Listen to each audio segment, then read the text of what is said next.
special motion on the consideration of a nominee for appointment as a principal secretary to the State Department for National Government Coordination, that will be moved by the Chairperson, Departmental Committee on Administration and Internal Security.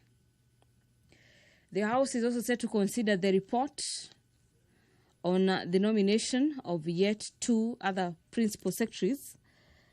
They are CPA Karen Acheng Angeno, the nominee for the State Department of Children Welfare Services, and Mr. Fikirini Jacobs Katoi Kahindi, the nominee for the State Department of Youth Affairs and Creative Economy.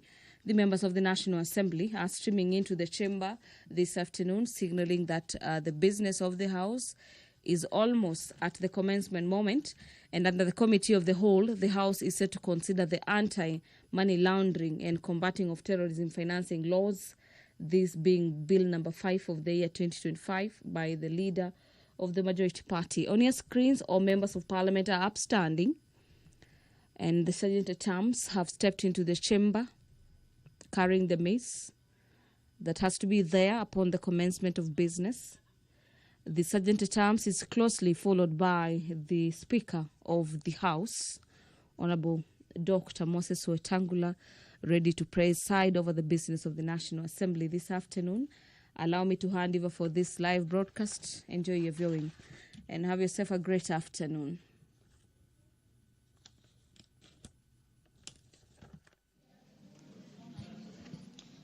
Waheshimiwa, tuombe. Ewe Mwenyezi Mungu, ambaye kwa hekima na wema wako umeteua nyadhifa za viongozi na mabunge kwa ustawi wa jamii na utawala wa haki wa wanadamu, tukusihi utazame kwa neema nyingi sisi watumishi wako ambao umeridhika kutuita ili tutekeleze shughuli muhimu za jamhuri yetu.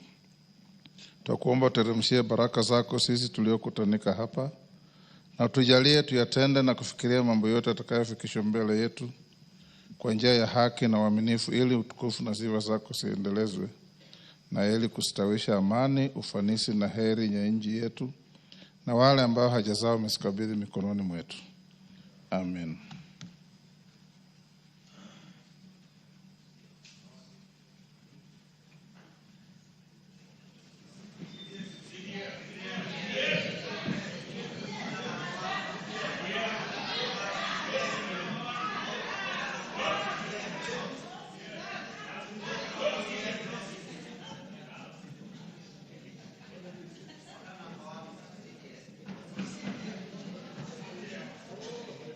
Do we have quorum?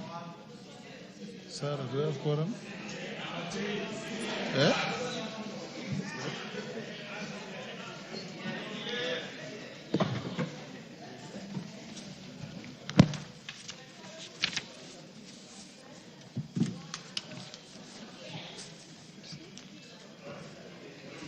Honorable members, we have quorum to transact business.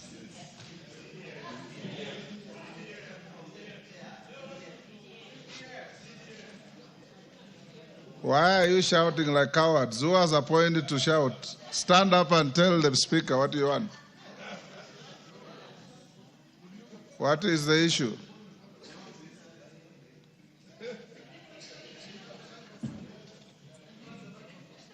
Yes, Bowen, what is it?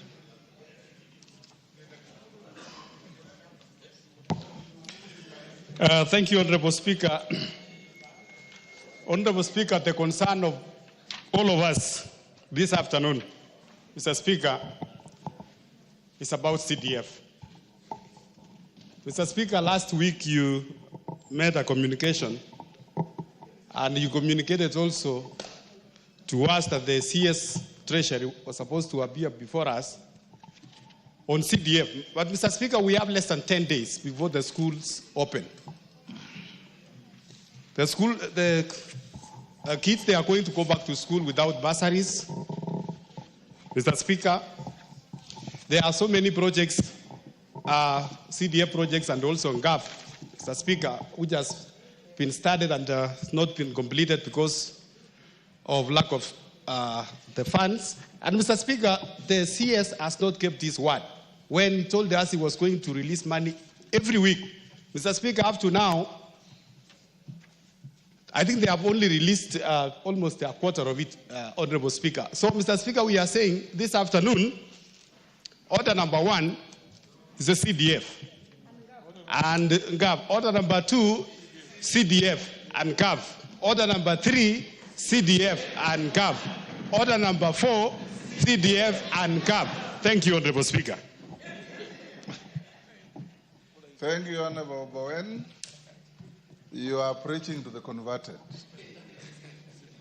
Last week, honorable members, the CS Treasury was to appear in this house on my summons to speak to the House about CDF. The chair of budget knows, the majority and minority leaders know. We've just come from House Business Committee. The minority whip knows, and those who sit in that committee know, that tomorrow at exactly 3, the CS Treasury is here. And we are going to make sure, and I've already told him, that is not coming here to engage in any unhelpful rigmaroles. He's coming here first to tell us that a portion of the money has been wired and how he's going to wire the rest of the money for you to get your CDF as we go to the recess for the next 1 month. So it's entirely up to the House. If you want order number 1 to be CDF, number 2 CDF, number 3 CDF, number 4 CDF, we can engage in talking at each other when we have a solution in our hands. And the House Business Committee was very firm, and Millie can confirm, that CDF is at the centrality of the management of constituencies, and that CDF is here to stay, and nobody will wish it away, and that will ensure at all times that the Treasury puts CDF on the priority list of the exchequer releases.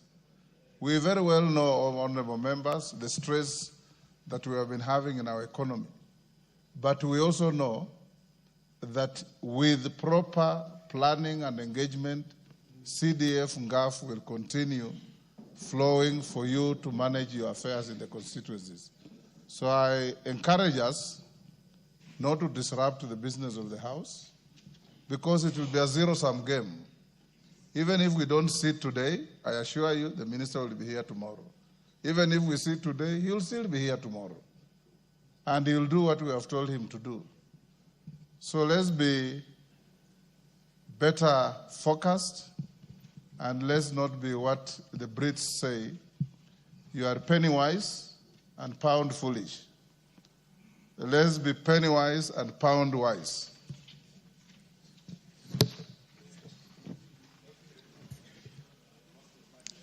So can we proceed with business? Go on and call the first order. Order number 1, administration of oath. Yes, hold on. Makali Mulu, what is it? Yeah, Honorable Speaker, thank you very much for your wise counsel. But Honorable Speaker, our worry and concern is that this particular CS has communicated to this House through you many times, Honorable Speaker. And we are very concerned as members of Parliament, because we thought when we get one of our own sitting in that space, that things will be better. But it looks like things are getting worse. I've been in this House for many years, Honorable Speaker, and I want to confirm this is the worst year in terms of release of any GCDF resources. The worst. And we claim to have sent experts who have come from this House who relate with the issues which we go through as patrons of that fund, Honorable Speaker. So while we agree with what you are saying, Honorable Speaker, we have our fears. How I wish that either the chair budget or the majority leader, Honorable Speaker, would be able to say whether the money can be wired today, before it comes tomorrow. Thank you, Honorable Speaker. Yes, KJ. Honorable Speaker, this matter goes to the heart of a fund that I would describe as the most effective decentralized fund. And it's coming up on a day when we are reading about news of a governor from a neighboring county in whose house 13 million today has been found. And we are being told that NGCDF is a great concern for the country. As a house, the attention should actually be driven to the devolved funds that are going to counties, Mr. Speaker.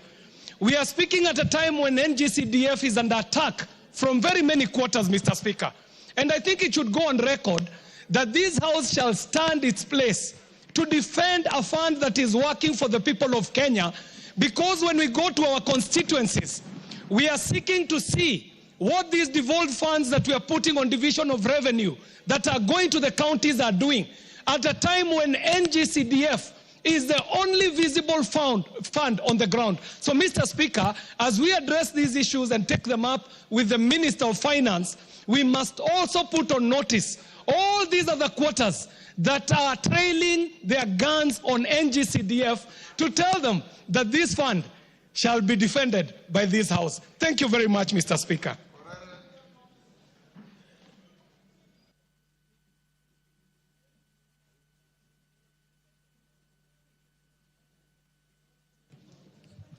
Thank you, Speaker. Speaker, thank you for your guidance also that the minister will be appearing in this House tomorrow. But again, Mr. Speaker, we are so passionately speaking about CDF because it is a very classical and typical example of what real devolution is. If you come to our county, Speaker, it's very easy to see with your naked eyes what CDF has done, but not what other funds are doing. And Mr. Speaker, I want the CS to hear this. Now that you've promised he's coming here tomorrow, he'd rather come here after he's disbursed monies to our accounts and come here with whatever evidence to show that that money has gone there. Failure to which, Mr. Speaker, will hold him hostage here until that is done. Honorable members. Order, honorable members. Member for Bumula, the minister is coming tomorrow. I'm not giving you a chance to speak. It is your point of order that caused the speaker to invite the minister.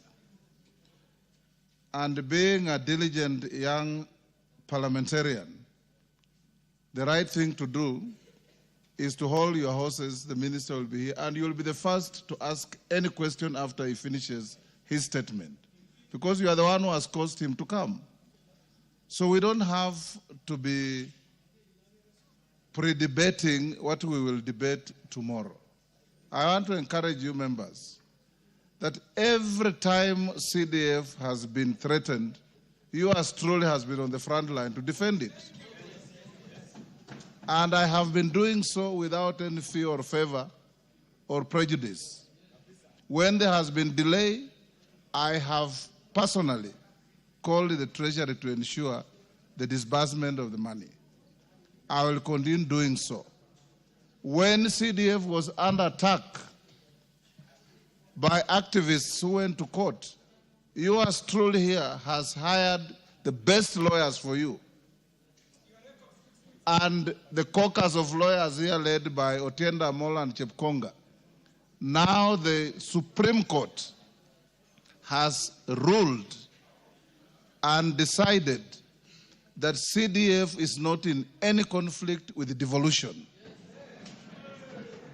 And I'm going to give you a comprehensive ruling on the request of the minority leader, Honorable Junet. So I want to encourage you to believe that in yours truly here you are in safe hands in matters CDF. And I want to ask us to carry on with other business tomorrow at 3 p.m., all of you be here. The minister will be here.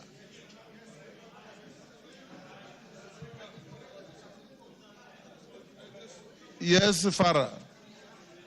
Speaker. I'm giving you this yes. purely on the basis of your seniority. Absolutely. Thank you.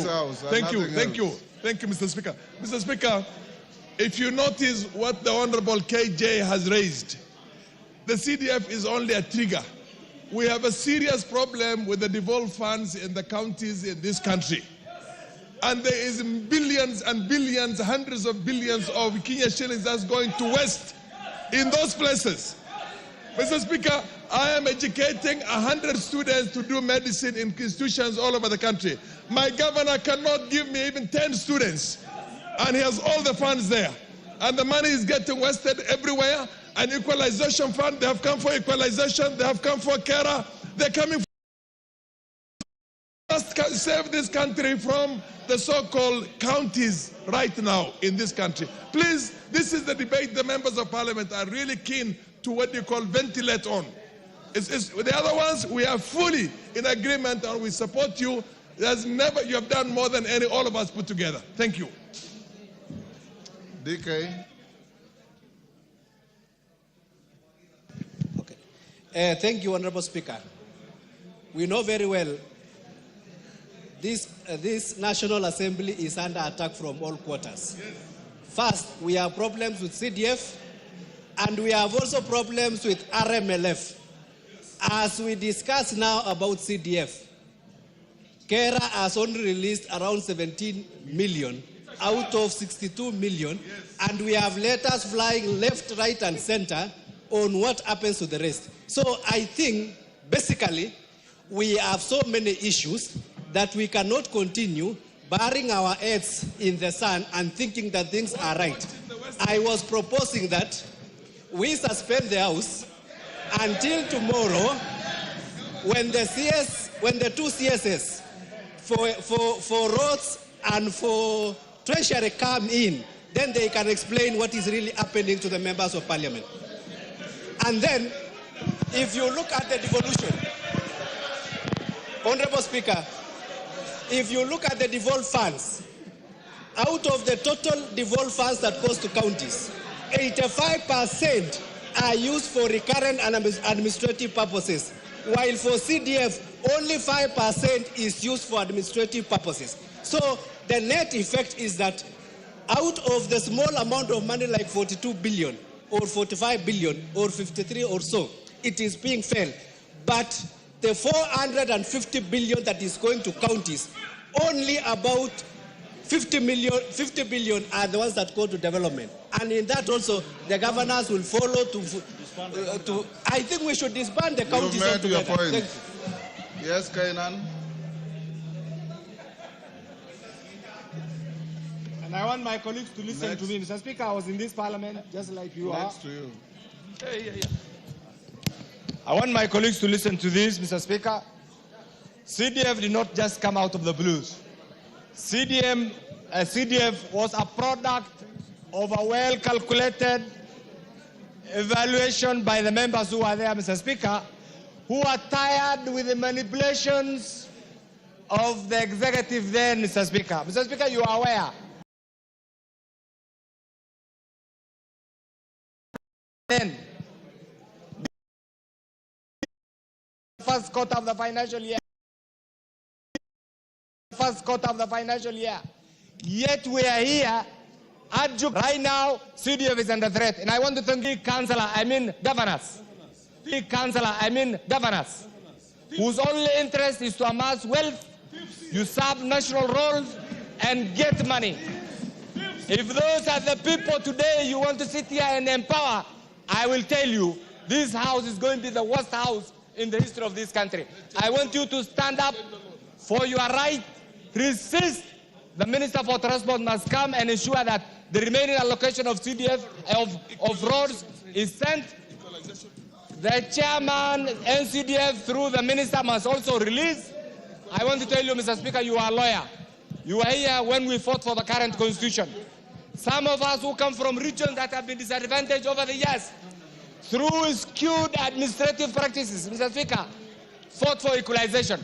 Equalization right now is not working, courtesy of these greedy governors, Mr. Speaker. They have gone to court, they have stopped it, Mr. Speaker. I want to ask as leadership, let us suspend everything else, members. Yes. Let us suspend everything else until the question of Kera, Kura, Les Arjon, CDF is sorted out. No more business. No more business. Thank you, Mr. Speaker.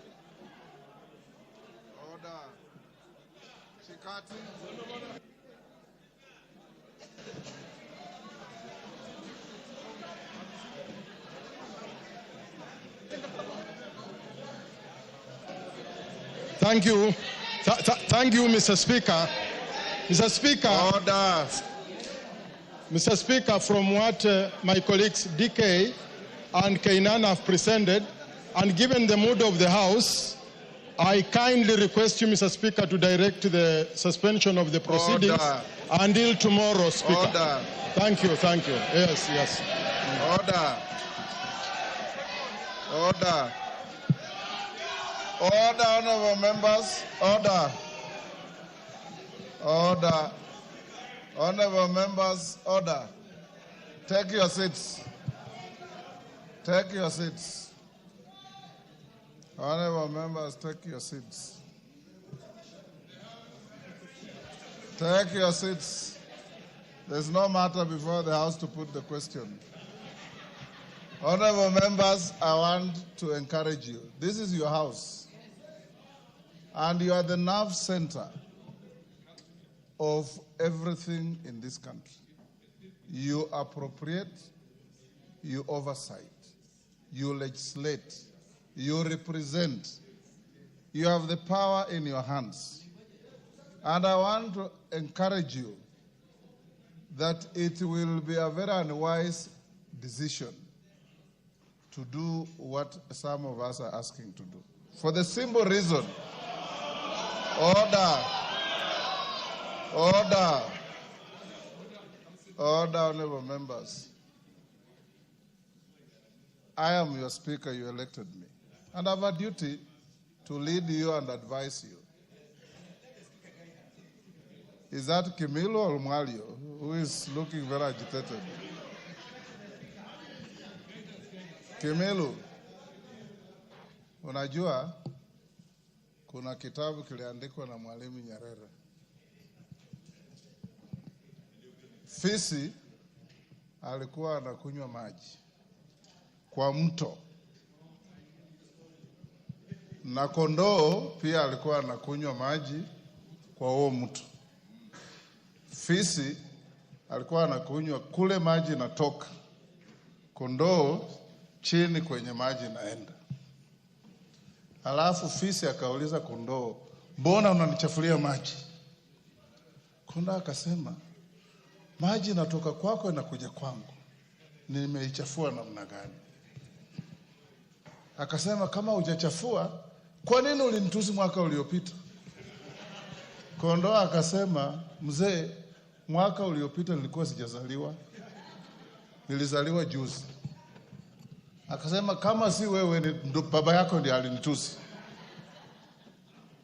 Haja yake ilikuwa ni kumshika amule. Mwenye atakaye kufanya jambo lenye halifai hahitaji sababu. Anaitwa hasidi. Hakuna mahasidi kwa hii bunge. You are all honorable members of parliament. And I want to encourage you again, members of the House Business Committee, the minority leader, the majority leader, they know what we have been doing to fight for CDF. They know how much resistance we have put against your detractors.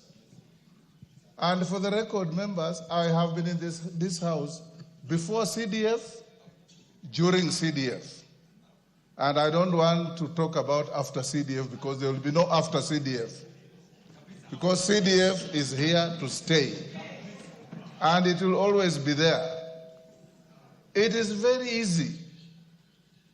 In one of the parliaments, where we were with Farah and Kainan. We had 3 members in this house, one called John Koech, another one called Jimmy Angwenyi, and the third one was, who was the third one, Kainan? No, Ologo was much earlier. They used, on behalf of this house, and they were holding no positions, to walk to the treasury and frog-march the minister to this house to tell you, as members, about CDF. It is an extremely cowardly act for members of parliament, with all the powers under the constitution in your hands, to boycott your work.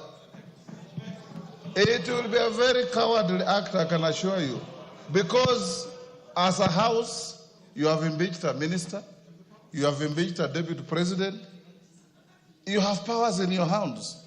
How do you run away from your own house? This is the big question. So I want to ask you, give the House an opportunity tomorrow to listen to a response to a very noble point of order raised by the member for Bumula. And it is only tomorrow, not the next day, not Thursday, not Friday, tomorrow at 2:30.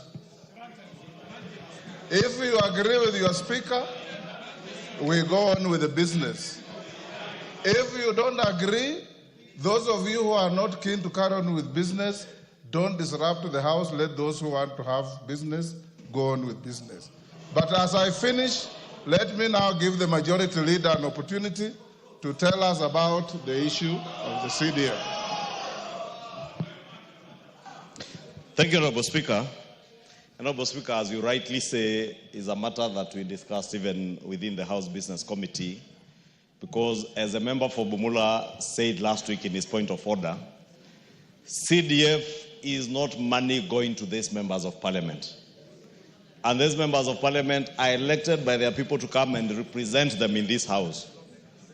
And part of that representation is to advocate for resources that will go especially to vulnerable children who, up to today, there are some constituencies where children are yet to get funding for bursaries, Honorable Speaker. And it is also not lost on many people in the country that with the advisory by the Comptroller of Budget on bursaries from county governments going to our vulnerable children, it is only NGCDF that is left now to help these children. And many people, especially those who are college-going students, Honorable Speaker, are waiting for these bursaries. And the best that we can do as a House is to hold the Cabinet Secretary and the Principal Secretaries to account as to why they cannot disburse NGCDF in time. Honorable Speaker, previously, and this is a commitment that we got from the National Treasury, that before the end of the financial year, which has only 2 months to go, they will have disbursed all the money that should be going to NGCDF. Honorable Speaker, I want to agree with you then. It is only less than 24 hours for the Cabinet Secretary to appear before the House. And I want to encourage members, because most Wednesdays, we are not usually very many when CSAs are here to answer questions.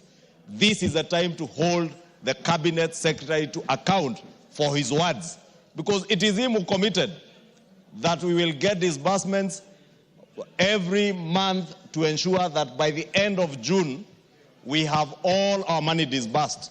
Therefore, whatever magic he will do between now and the 30th of June, 100% of NGCDF must be disbursed, Honorable Speaker. And tomorrow, if John Buddy is listening to this, he has sat where we are sitting. He knows what NGCDF is to the people of Kenya. And let me repeat, Honorable Speaker, what NGCDF is to the people of Kenya, not to members of parliament. These members of parliament will still earn their salaries, will still go about their representation and oversight work without NGCDF. But NGCDF means a lot to the people of Kenya. There are places where children will not go to school, not just about bursaries, Honorable Speaker. I have seen the national government now priding itself in having built over 14,000 classrooms over the last 1 year. but the amount of classrooms that NGCDF does around the country in a year is probably triple that number. And it is only through NGCDF that children access school, that some communities have security through the construction of police posts and police stations, Honorable Speaker.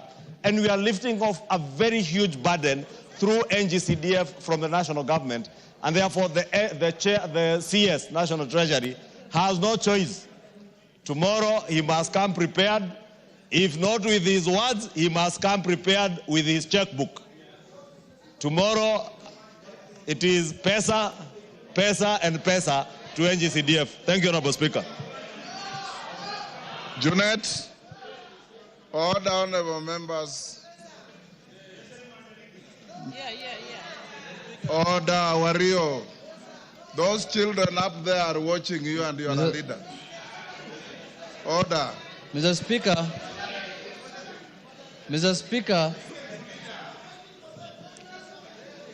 Speaker, first I want to appreciate the guidance you've given to the House. Mr. Speaker, this CDF fund has a lot of enemies, Mr. Speaker, for no apparent reason. There are many people who are fighting the CDF because they don't have, I think, the right information about CDF. Mr. Speaker, the county governments and devolution has been in existence in this country now for the last 10 years. It is, I think, imperative now for Kenyans to take stock of what has happened through devolution from inception, Mr. Speaker, from 2013 up to now.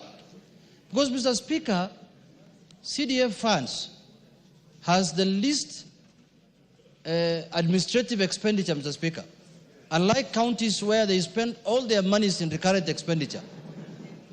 Mr. Speaker, this is one fund that goes directly to schools, directly to people, to children who want to study, to homes, Mr. Speaker. Mr. Speaker, you know, in education matters, counties only deal with ECDs. From primary education to secondary education, it is done by the national government, and that is where CDF really helps the people. Mr. Speaker, tomorrow, there is no shorter day than a day, Mr. Speaker. There is no shorter time than a day.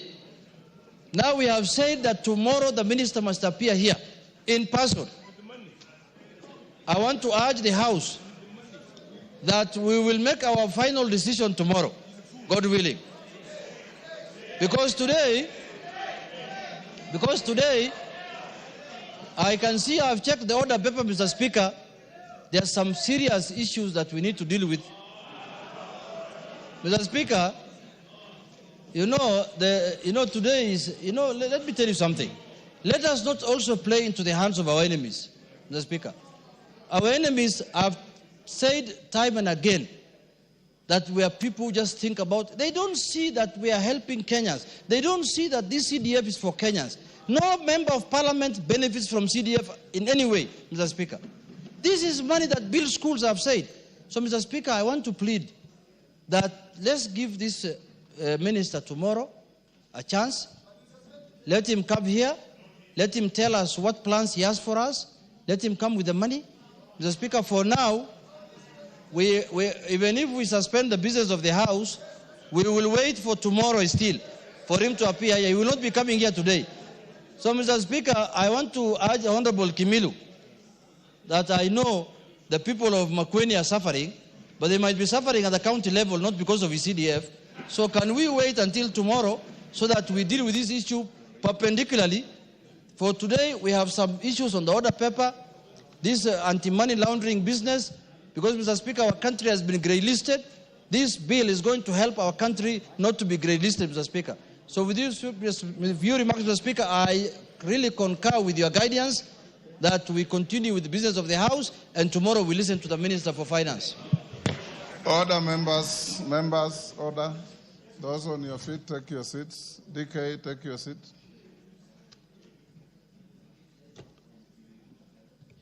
Members, if it is the message, it has been heard loud and clear.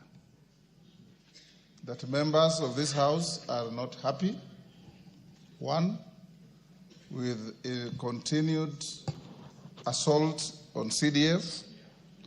Members are not happy with the delays in disbursement of CDF, and members are demanding answers on why these delays are there, and that you want an assurance that these delays, Ngusia, you say again and I'll send you out.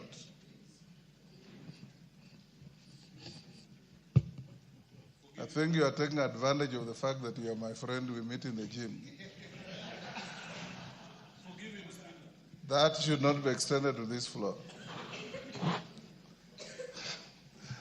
You have made it clear, and everybody knows, honorable members, when CDF started, as Member of Parliament for now Serisia and Kabuchai constituencies, my first disbursement was 6.2 million. It grew to 12 million the following year. The third year, it grew to 23 million. The fourth year, it grew to 42 million. And it has grown gradually through your efforts and the goodwill of the Kenyans who benefit from CDF to where it is. I can say without any fear of contradiction that you go to any county, it is much easier to see what CDF has done than what devolution has done. And this, I've said it over and over, and you all know that if you go to your constituencies, you can count the health facilities you build, the schools you build, the children in schools, police stations, administration centers.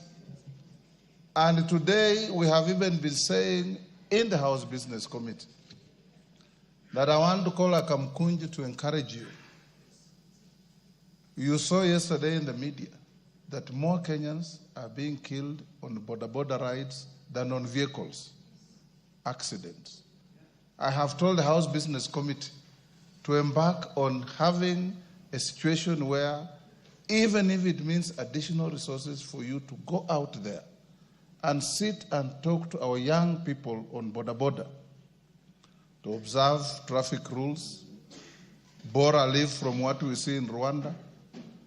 A motorbike carries 2 people, you must have helmets.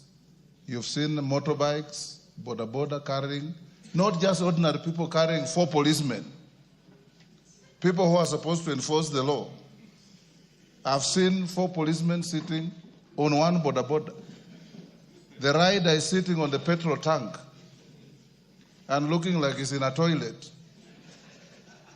We have to bring order. And you can use CDF to do this, to educate the public. So instead, in fact, of saying you leave this chamber, I thought you would say, give us time now to debate what we can do even more with CDF as we wait for it to come. Because tomorrow the minister will be here. And when he comes here, neither Ichungwa nor Junet will be there to defend him. He will stand here to tell us that before the close of the financial year, every single shilling of CDF must be in the accounts of each constituency. Every single shilling of NGAF.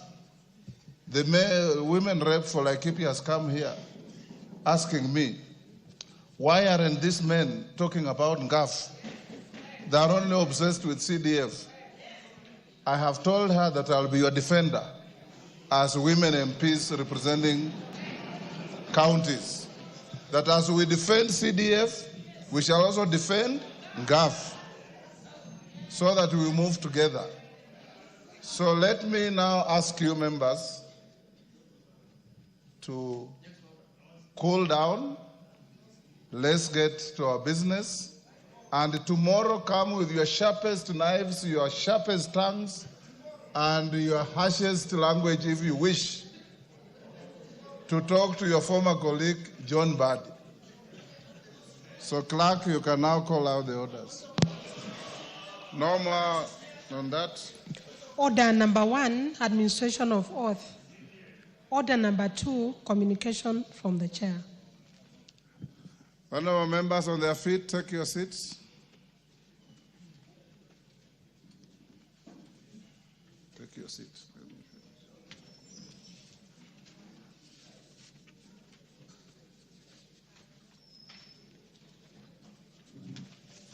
Honorable members, have a short communication, a recognition of members who served in the Inter-parliamentary Union IPU committees. Honorable members, the IPU order Honorable Chepkonga. Go and protest on the streets, not in the chamber. Honorable members, the Inter-parliamentary IPU is the global organization of national parliaments established in 1889 by Frederick Passy of France and William Randa Kremer of the United Kingdom as a platform for parliamentary diplomacy and dialogue. Originally created to promote arbitration and peaceful resolution of conflicts, IPU has grown into a major body that works to promote democratic governance, advance gender equality and human rights, foster international cooperation among parliaments, and strengthen the role of parliaments in global governance. Honorable members, the current membership of the IPU is 182 member parliaments out of 193 countries in the world. The Union also has 15 associate members, mostly parliaments drawn from groups of nations such as the Arab Parliament, the European Parliament, and other parliamentary organizations in Africa and the Americas. Honorable members, the Parliament of Kenya joined the IPU in 1977, and since then, Kenya has participated actively in IPU assemblies and contributed to various IPU committees. In 2006, Kenya successfully hosted the 114th Assembly of the IPU in Nairobi. Honorable members, I wish to recognize the contributions of members of Parliament who have represented Kenya in the assemblies of IPU over the years, especially those who are holding leadership positions in various IPU committees and statutory bodies. The Honorable Millie Odhiambo Mabona, CBS MP, who is also the Minority Whip, is the current Vice President of the IPU Committee on the Human Rights of Parliamentarians, and her term expires in October 2027. Additionally, during the 150th Assembly of the Inter-parliamentary Union, held from 5th to 9th April 2025 in Tashkent, Uzbekistan, the Honorable John Makali MP, member for Kandui, was elected to the high-level advisory group on countering terrorism and violent extremism for a period of 4 years. In the same breath, honorable members, allow me to also recognize the following members who held various positions in IPU committees but whose terms expired in March 2025. Honorable John Kiaria, CBS MP, President, Committee to Promote Respect for International Humanitarian Law. Naisula Lesuda MP, African Group Representative, Standing Committee on Sustainable Development. Honorable Rebecca Tonke MP, African Group Representative, Standing Committee on United Nations Affairs. Honorable members, we thank them for their service on behalf of the House. I wish to reiterate that the National Assembly, and indeed the Parliament of Kenya, is committed to strengthening parliamentary diplomacy through its affiliation and membership to various international parliamentary organizations. In this regard, members will be nominated from time to time to represent the National Assembly in this fora, and the honorable members so nominated are urged to fly the Kenyan flag high, fully participate in the meetings, and ensure that Kenya's position on international issues is well articulated. Thank you. Yes, Millie? I have a point of order. I've given to Millie first, Honorable Sunguli, then I'll come to you. Thank you, Mr. Speaker. Mr. Speaker, I want to thank you for that statement that you've given in relation to the IPU. Mr. Speaker, I just want to correct a little that I was actually, until early this year, the president of the Committee on the Human Rights of Parliamentarians. When I joined 2 years ago, I was immediately elected as the vice president of the committee, where I served for 1 year, and then I was elected as the president, where I served for 1 year. But because in that committee, because of the nature of the work of the committee, you are only allowed to serve 1 year. And so I did serve 1 year and my term ended this year. And so we have a new president from Europe. Mr. Speaker, the IPU, which is actually a parliament or parliament, I have served in the Pan-African Parliament before. And Mr. Speaker, the Pan-African Parliament is a parliament that deals with issues surrounding in relation to Africa. IPU deals with issues which are global and has all the nations that you've talked about. Mr. Speaker, the only thing that I would want to say, maybe I just want to request that I say two things.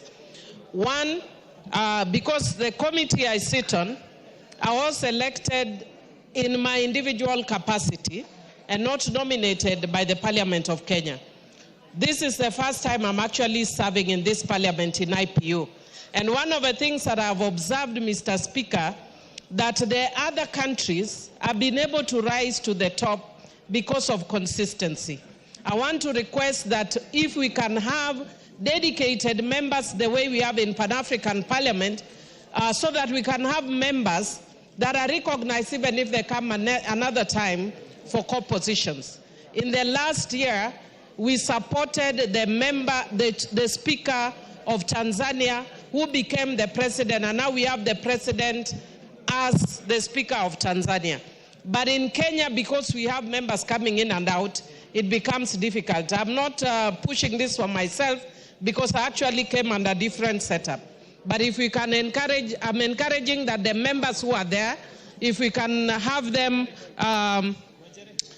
continuously recommended to attend, Mr. Speaker, it would actually help Kenya. And finally, Mr. Speaker, this I want to indicate for our members, because a lot of members are not aware of the Committee on Human Rights of Parliamentarians. The Committee on Human Rights of Parliamentarians is a committee that protects the rights of parliamentarians globally. Mr. Speaker, we deal with members of parliament who have been murdered. We deal with members of parliament who have gone through sexual violence. We deal with members of parliament who have gone through forced disappearance, and they are actual living members of parliament. And Mr. Speaker, I would just want to encourage our members, because most members don't know about this system, that you can actually utilize this. Mr. Speaker, we were very happy that this time round, one of the members of parliament that we really defended has become the Prime Minister of Senegal, Honorable Ousmane Sonko. And when we see things like that, it actually makes us very happy, because we defended him, we protected him, and we were a voice for him when he was being harassed. And Mr. Speaker, with those few remarks, I would want to encourage that in Kenya, we continue being open and democratic society, so that we don't find ourselves in a situation that I see other countries in the IPU. Thank you, Mr. Speaker. Sunguli, 1 minute. Very brief, Mr. Speaker. Mr. Speaker, I was standing on a point of order because when you read the statement, you indicated that you wanted to acknowledge members of parliament of this House. I don't know whether your intention was to acknowledge those who are currently sitting or people who have actually served in the IPU. Because, Mr. Speaker, you know very well that the history is long. The most memorable one being the late Dr. Bonaya Godana, from whom I took over, and I represented Kenya in Windhoek, Namibia, in a very, very comprehensive meeting. So I don't know whether this is our... Honorable Sunguli. Yeah. I represented Kenya in Santiago, Chile. In the year 2002. I didn't even mention myself. So that's what I want to say, because this is a house I mentioned the contemporary ones. Yeah, yeah. So but you are in the history books. Because this is a book of this is a house of records. Yes. Please, Mr. Speaker, I want to implore on you to get a more researched statement, so that it covers the real history of this nation, and you acknowledge us because we are contemporary. Yes. Carry 1 minute. We have to go on with other business. Honorable Speaker, I must thank you. And I thank you because the team that you have sent to the IPU does not leave the country unprepared. Mr. Speaker, when we are out there, we do not speak our mind. We have to speak the Kenya position. And for us to totally understand the Kenya position, we have to be very well prepared from this parliament. So, Mr. Speaker, I thank you. Honorable Millie Odhiambo has been able to represent this country at the IPU at a very high level as the president of an all-important committee on the protection of the human rights of parliamentarians. Yours truly, Mr. Speaker, the honorable member for Dagoretti South constituency, has been able to serve 2 terms as the president of the Committee for the Respect and the Promotion of International Humanitarian Laws. Mr. Speaker, in this delegation that has just come from Tashkent, Uzbekistan, we had 2 new members, the Honorable Lotte and the Honorable Makali, who very ably represented our country, Kenya. Mr. Speaker, I would like to support what the Honorable Millie Odhiambo has said, that this parliament might want to seriously consider having a permanent delegation going to the IPU for institutional memory, so that this glowing representation by Kenya is supported. Finally, Mr. Speaker, Honorable Sunkuli has been to the IPU, so has the Honorable Speaker himself. I want to say that I have had a good opportunity to represent Kenya in not less than 6 IPU meetings in the Parliament of Parliaments, where resolutions and conventions are even escalated to the UN and become laws that superintend over the entire world, Mr. Speaker. This opportunity given to other members, Mr. Speaker, will serve this country well as a representation. Finally, Mr. Speaker, the delegation is normally Senate-led, and Senate in Kenya has been having a consistent delegation. Can we also, as the National Assembly, have a constant delegation going to the IPU? Mr. Speaker, I truly thank you for the opportunity. Makali. John Makali.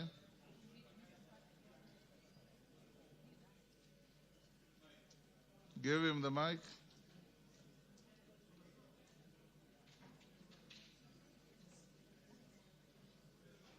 Are you malfunctioning?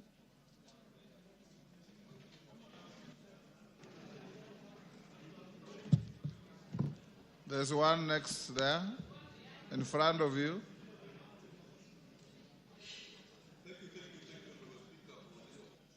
Is it working? Thank you, Honorable Speaker, for giving me this particular opportunity to also make my remarks as the newest member of the IPU. First, let me thank you, Honorable Speaker, for the opportunity to make me part and parcel of the delegation that went to Tashkent. I must admit, Honorable Speaker, that it was the first opportunity for me to attend the IPU, and I must thank the leadership of the House for giving a first-time member that particular opportunity to go and represent this nation. Mr. Speaker, it was not very easy to get that particular position. It took the leadership of Honorable Millie Odhiambo, it took the leadership and the linkages of Honorable Kiaria Waweru, and the negotiating skills of the Honorable Member from Kitutu Masaba, Honorable Cliff Gisaro, for us to be able to get that particular position. Kenya is still rated very, very highly internationally, Honorable Speaker, and several other issues were discussed, and we will, as indicated, keep the flag of Kenya flying very, very high. What I will urge, Honorable Speaker, is that we keeping opportunities to mostly first-time members of Parliament, because they can actually be able to deliver and also learn a few things that can be able to assist this House and the people of Kenya. Several issues came up, Honorable Speaker, on the issues of social development and justice. We needed to push the youth agenda. We need to push gender empowerment so that as we discuss the 2/3 gender rule, Honorable Speaker, we must be at the forefront as a nation. I want to say, Honorable Speaker, that as the representative of Kenya in the IPU, we will keep the Kenyan flag flying very high so that we keep our name high. Thank you, Honorable Speaker, and thank you for giving me that particular opportunity. Thank you so much. Thank you, Makali. Honorable members, we'll leave it there. Many, many members have served in IPU. Farah used to lead delegations. Sunguli was there. I was there. Many, many members have been there. But for the current team led by Millie Odhiambo, we say Kongole. for giving our House good representation. Honorable members, allow me to acknowledge in the Speaker's gallery Greenvale School from Keses was in Gishu. And in the public gallery, we have Pwani University from Kilifi, North Kilifi, and Bomet University from Chepalungu in Bomet. On my behalf and on behalf of the House, we welcome the students and those accompanying them to the House of Parliament. Keses, I was not encouraging anybody, but I give you 1 minute. Thank you so much, Mr. Speaker. Please, and I appreciate that you can allow me to welcome my school of Greenvale, the only school in Eldoret that has transformed the lives of young Kenyans in ensuring that they keep proper training and skills. I want to say welcome so much, and I'm happy to see them here very soon. I know they are going to join me in this particular flow, serving Kenyans like I'm serving. Thank you, and welcome so much. Owen Bayer.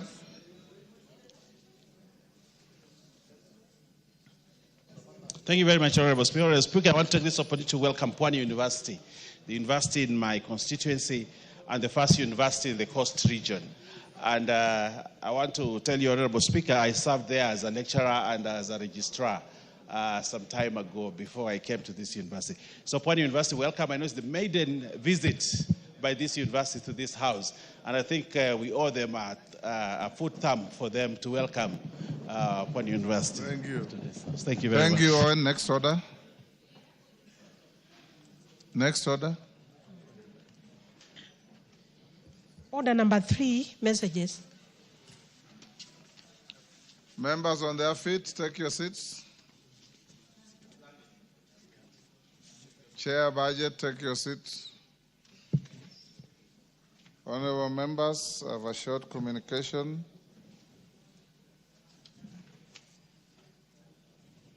A message from the Senate, on approval of the mediated version of the Conflict of Interest Bill, National Assembly Bill number 12 of 2023 by the Senate. Honorable members, pursuant to the provisions of Standing Order 41-4, I wish to report to the House that I have received a message from the Senate regarding the approval of the mediated version of the Conflict of Interest Bill, National Assembly Bill number 12 of 2023. Honorable members, the message conveys that on Tuesday, 8th April 2025, the Senate considered and approved the mediated version of the Conflict of Interest Bill, National Assembly Bill number 12 of 2023, in the form proposed by the Mediation Committee. You will recall that the bill was committed to a mediation committee pursuant to the provisions of Article 112(1)(b) of the Constitution, following the National Assembly's rejection of the Senate amendments to the bill. You will further recall, honorable members, that the House considered and approved the mediated version of the Conflict of Interest Bill 2023 on 5th December 2024. In this regard, honorable members, the approval of the mediated version of the bill by the Senate concludes its bicameral consideration. I will now proceed to present the bill to His Excellency the President for assent in accordance with the provisions of Article 113(3) of the Constitution. I thank you. Next order. Order number 4, petitions. There is a petition, I think, by Honorable Wira, is it?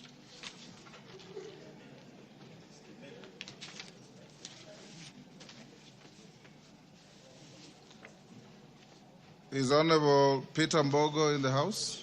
Yes. You are to present a petition on behalf of Honorable Wira. Yes, Mr. Speaker. Go ahead. Thank you, Mr. Speaker. This is a petition regarding alleged acquisition of trust land LR number 249 of 1963 by the government in Taita Taveta County. I, the undersigned, on behalf of Nyario Yakididi, Chabat Beta Culture Community in Taita constituency, Taita Taveta County, draw the attention of the House to the following. that the Nyariak-Didi Shabat-Beta Culture Community is a registered and recognized community group from Taveta constituency, registered under the Community Land Act and the Community Land Regulations. 2, that the community is dedicated to preserving and advancing the welfare and culture of the Taveta people, including the protection of natives' land rights as guaranteed under Article 63 of the Constitution and the Community Land Act. 3, that in 1963, the government of Kenya reserved a trust land reference number LR 249 of 1963 for natives, purposes of grazing and farming. 4, that the community occupied the trust land until sometime in 1982, when there was a severe drought that claimed human life and livestock, and as a result, the community left the area and relocated to the lowlands near River Lumi.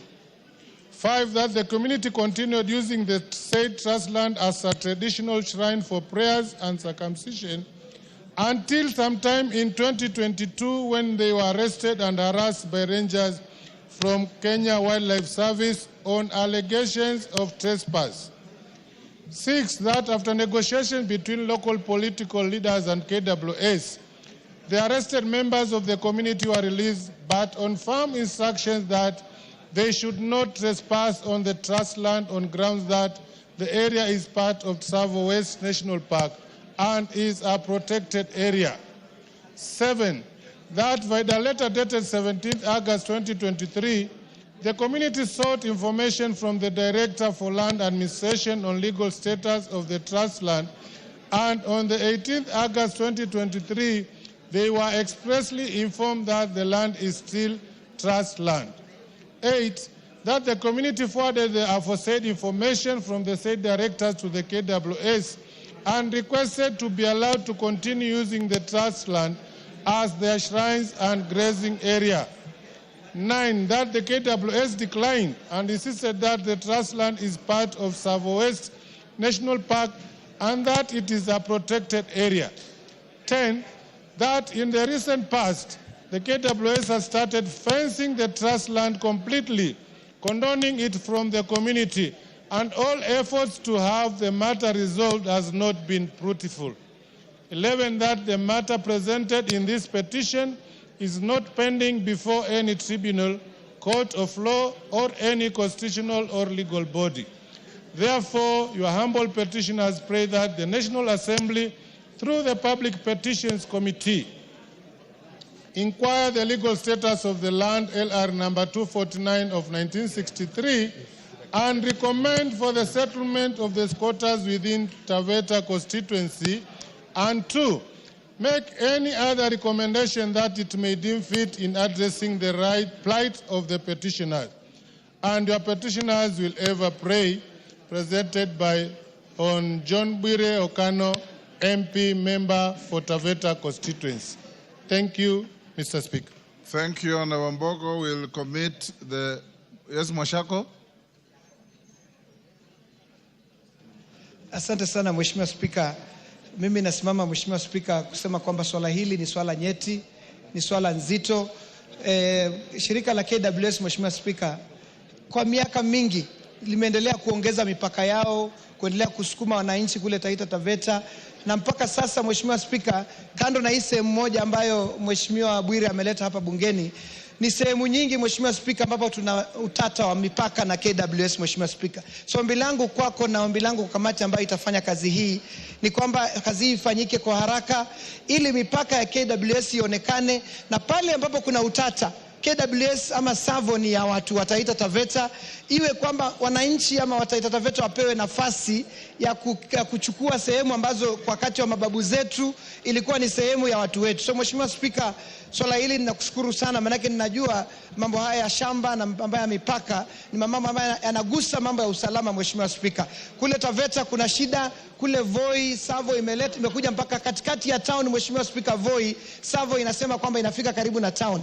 Ukija kule kule Kishushe pande ya Undanyi, Savo mpaka sasa inasumbuana na mambo ya mipaka. Ukija sehemu ya Mwatate ambayo mheshimiwa Bogo anatoka, bado Savo inasukuma wananchi, inakataa mpaka fence isifanyike. Leo tunasumbuka sana na wanyama wa pori kwa sababu hiyo, Mheshimiwa Spika. So nakushukuru na asante kwa kutupa hii nafasi, na mambo haya ni nyeti, yafanyike kwa haraka. Asante.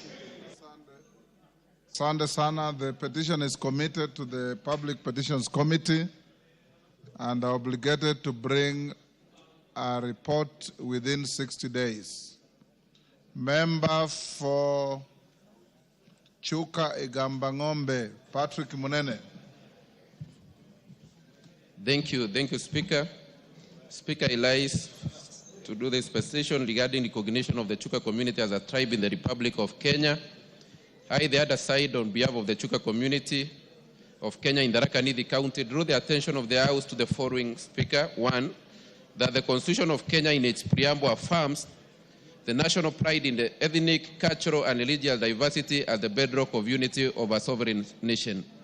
Two, that Article 44 of the Constitution recognizes that every person has the right to use the language and to participate in the cultural life of the person's choice, and a person belonging to a cultural or linguistic community has the right, with other members of that community, to enjoy the person's culture and use the person's language. Number three, that the Chuka community has a population of more than 117,000 people who are primarily located in Tharaka Nithi County, and owing to the historical, cultural, and economic aspects of the Chuka community, there is a need to formally recognize them as a distinct tribe in the Republic of Kenya. Number four, that the Chuka community traces their origin to the coastal region of Kenya, from where they migrated inland and eventually settled in the southern eastern slopes of Mount Kenya, and have a cultural and historical claim to the land known as Magodoma Chuka, which is now part of Mount Kenya National Park and the Forest Reserve. Number five, that although the Chuka community has maintained governance structures, economic activities, and cultural practices that distinguish them from their neighbors, the Chuka community has not been recognized as a tribe in this country. Number six, that the members of the Chuka community have their own unique language that has unique phonetic characteristics that are substantially distinct from those of its neighboring tribes, including naming systems, circumcision rites that make it distinct from the neighboring tribes, unique and historical governance